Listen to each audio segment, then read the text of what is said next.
नमस्कार, news state देख रहे हैं आप और मैं हूं आपके साथ प्रीता उपाध्याय। और चलिए बुलेटिन की शुरुआत करते हैं। सबसे पहले बात करेंगे मध्य प्रदेश की। तो मध्य प्रदेश के दौरे पर कांग्रेस सांसद राहुल गांधी आ रहे हैं। संगठन के अलग अलग मोर्चों के साथ वो बैठक करेंगे, संगठन को मजबूत करने की नीति पर चर्चा करेंगे। और इधर पीसीसी कार्यालय में कार्यकर्ताओं के साथ भी राहुल गांधी की मुलाकात होगी। संगठन सृजन कार्यक्रम की शुरुआत भी आज राहुल गांधी करने वाले हैं। तो मध्य प्रदेश के दौरे पर राहुल गांधी पहुंच चुके हैं। भोपाल वो पहुंचे हैं और करीब 5 से 6 घंटे का उनका कार्यक्रम तय किया गया है, जहां पर सबसे पहले वो अलग अलग मोर्चों के साथ बैठक करेंगे और इसके बाद संगठन को मजबूत करने की रणनीति पर एक महत्वपूर्ण बैठक होगी। इसी के साथ साथ पीसीसी कार्यालय में कांग्रेस नेताओं के साथ भी मुलाकात करेंगे, संगठन कार्यक्रम की भी शुरुआत करेंगे।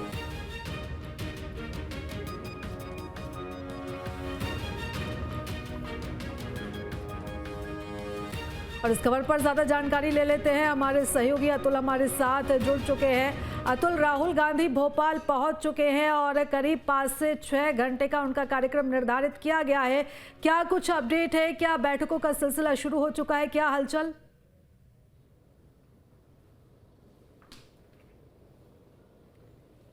देखिए, बिल्कुल राहुल गांधी भोपाल पहुंच चुके हैं और सीधे तौर पे आज कई अहम बैठकें हैं राहुल गांधी को लेके। कांग्रेस ने में जो बैठक लेंगी, विधायकों के साथ बैठक है, जनप्रतिनिधियों के साथ बैठक है, संगठन की बैठक है और इसके अलावा न्यूज जो ऑब्जर्वर चुने गए हैं, पर्यवेक्षक चुने गए, उनके साथ बैठक है। देखिए, चूंकि मध्य प्रदेश में कांग्रेस की स्थिति हम देख रहे हैं, लगातार चुनाव हार रही है, ऐसे में राहुल गांधी की मंशा है कि मध्य प्रदेश के अंदर एक बार फिर से कांग्रेस को खड़ा किया जाए। और आज का दौरा काफी अहम माना जा रहा है। दिनभर पीसीसी में राहुल गांधी रहने जा रहे हैं, तमाम नेताओं से संवाद स्थापित करेंगे। देखिए, कई जगह पे काम करने की जरूरत है कांग्रेस को, खासतौर पे क्योंकि जिस तरीके से हम देख रहे हैं जनता से एक दूरी कांग्रेस की बढ़ती हुई जा रही है। एक नेगेटिव छवि लगातार कांग्रेस की जनता के बीच में आ रही है, जिसको सनातनी विरोध के नाम दिया जा रहा है। ऐसे में कांग्रेस इस बात को समझना होगा और कांग्रेस तमाम नेता इस बात को समझ रहे हैं कि अगर वापसी करनी है तो सनातन धर्म को साथ में लेना होगा। उसी की लगभग आज तैयारी होती हुई हमें दिखाई देगी, कहीं ना कहीं रणनीति बनते हुए दिखाई देगी। इसके अलावा अगर हम देखें, देखिए, क्योंकि कांग्रेस का एक बड़ा वोट बैंक हम मानते थे कि ग्रामीण अंचल में रहा करता था, लेकिन 2023 के चुनाव में हमने देखा किस प्रकार से ग्रामीण अंचल में भी कांग्रेस को कई जगह पर शिकस्त खाने को मिली। यानी कि वो वोटर जो कांग्रेस के परंपरागत वोटर रहते थे, लेकिन वो भी कहीं ना कहीं कांग्रेस से दूरी बना रहे हैं। ऐसे में आज जब राहुल गांधी तमाम लोगों से चर्चा करेंगे तो इस बात का भी जिक्र जरूर होगा उसके अंदर कि आखिर वो वोटर जो लंबे समय से कांग्रेस के साथ थे लेकिन अब कांग्रेस से दूर क्यों जा रहा है। इसके अलावा दूसरी बात और एक और अहम है, लगातार भोपाल मध्य प्रदेश में हमने देखा कांग्रेस जनजातीय वर्ग को लेकर भी राजनीति करती रही है, लेकिन जनजातीय वर्ग यानी कि आदिवासी वर्ग भी कहीं ना कहीं कांग्रेस से एक बड़ी दूरी बना रहा है। तो ऐसे में सामाजिक तौर पे और जातिगत समीकरण किस तरीके से मान के आगे चला जाए, कांग्रेस आज इसको लेके मंथन करने जा रही है। राहुल गांधी के नेतृत्व में मंथन होगी। तमाम बड़े जो कांग्रेस के दिग्गज हैं वो इस बैठक के अंदर भी मौजूद होते हुए दिखाई देंगे। इसके अलावा चूंकि देखिए, जो आज का अभियान है या लगातार जो कांग्रेस का अभियान चल रहा है उसमें संगठन को मजबूत करने की कवायद की जा रही है। यानी कि ऊपर से लेकर नीचे तक, ब्लॉक से लेकर बूथ तक, बूथ से लेकर मोहल्ले तक कांग्रेस अपने कार्यकर्ताओं को नियुक्ति करने जा रही है। खास बात यह है कि जिला अध्यक्षों की पावर बढ़ाने की बात की जा रही है। खेमेबाजी को, चूंकि हमने देखा किस तरीके से कांग्रेस के अंदर लगातार एक बात उठती है कि कांग्रेस के अंदर खेमेबाजी की दिक्कत है और एक गुटबाजी का कैंसर कांग्रेस के अंदर पनप रहा है। उसको किस तरीके से मिटाया जाए, इसको लेके भी आज मंथन होता हुआ दिखाई देगा कांग्रेस को। देखिए, खास बात यह है कि राहुल गांधी का आज का दौरा आने वाले 3 साल के लिए काफी अहम माना जा रहा है। वो इसलिए भी क्योंकि आने वाले दिनों में कांग्रेस की क्या रूपरेखा रहेगी, कांग्रेस किस तरीके से आगे लेके जाया जाएगा, कांग्रेस पदाधिकारियों को क्या जिम्मेदारी दी जाएगी, सड़कों पे किस तरीके से प्रदेश सरकार का विरोध किया जाएगा,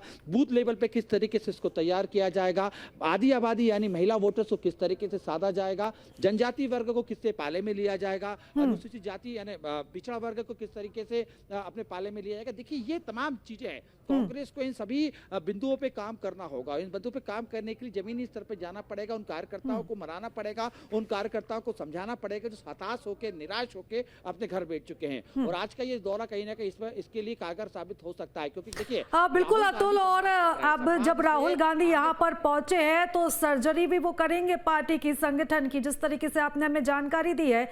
लेकिन यहाँ पर एक बड़ी बात यह भी हो जाती है कि जब जमीनी स्तर के कार्यकर्ताओं को जिम्मेदारी दी जाती है तो कहीं ना कहीं जो बड़े कद के जो नेता हैं वो कुछ खफा से नजर आते हैं। तो ऐसे में अब कांग्रेस के सामने, राहुल गांधी के सामने ये भी बड़ी चुनौती है कि डैमेज कंट्रोल भी करना है।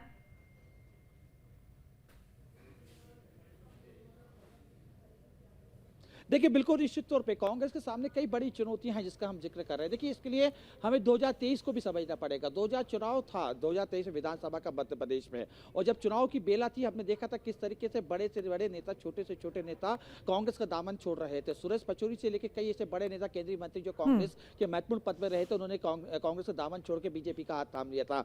बड़ी संख्या में कार्यकर्ताओं में भगदड़ मच गई थी। उसका एक बड़ा कारण निराशा ही थी। राहुल गांधी को इस बात को समझना पड़ेगा, उन लोगों को भी आप कहीं ना कहीं चयनित करना पड़ेगा जो एंड वक्त पे कांग्रेस का साथ छोड़ के दूसरे दलों का दामन थाम लेते हैं। हालांकि इसको लेके भी लगातार कहा जा रहा है कि कमेटी बनाई जाएगी और लोग पे विशेष निगाही लगाई। जयचंद नाम दिया जा रहा है, उन लोगों को तमाम कांग्रेस के नेताओं के द्वारा जयचंद करार दिया जा रहा है जो कांग्रेस पार्टी में है फिलहाल, लेकिन बीजेपी के पाले में जा सकते हैं, तो तमाम लोगों की निगरानी रखी जाएगी। इसके अलावा जिस तरीके से हम बात करते थे कि गुटबाजी एक बड़ा कांग्रेस के लिए एक जो है घातक हथियार बन जाती है, और खासतौर पर चूंकि देखिए मध्य प्रदेश में कई बड़े नेता दिए हैं कांग्रेस को। दिग्विजय सिंह की हम बात कर सकते हैं, इसके अलावा अगर हम राहुल सिंह की हम बात कर सकते हैं, कांतिलाल भूरिया जो केंद्रीय मंत्री हम उनकी बात कर सकते हैं, कमलनाथ की हम बात कर सकते हैं, जीतू पटवारी की, उमंग सिंगार की, तमाम जो नेता है कहीं ना कहीं इस समय कांग्रेस को मध्य प्रदेश के अंदर लीड कर रहे हैं, यानी कि इनका चेहरा बने हुए हैं। लेकिन यही तमाम जो नेता बिल्कुल अतुल, और जमीनी स्तर पर, धरातल पर कांग्रेस कैसे मजबूत होगी उसको लेकर तो विशेष रणनीति बनाई जाएगी। आप लगातार नजर बनाए रखिएगा, अपडेट्स आपसे हम लेते रहेंगे, बने रहिएगा आप हमारे साथ।